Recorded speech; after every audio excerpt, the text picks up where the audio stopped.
जय जगन्नाथ। ए बेलार खबर को आपण मानकु स्वागत।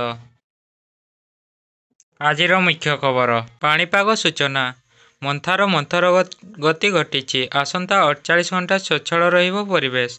ओडिशा रे विशेष किछि प्रभाव पकाई पारि नथिला मंथा साइक्लोन। मुख्यमंत्री को बड़ बयान सेमिकंडक्टर और आईआईटी हब हेब 2000 कोटी निवेश एवं 1000 वृत्तिधारी को नियुक्ति। बिना केआईसी रे राशन कार्ड रु पाई परिबे चाउल राशन उपभोक्ता।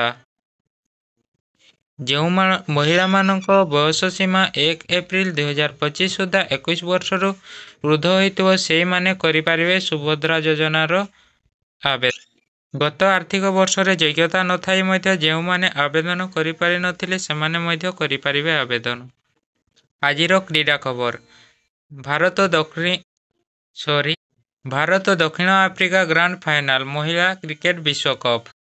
भारत और ऑस्ट्रेलिया तृतीय टी20 आज हेब अनुष्ठित।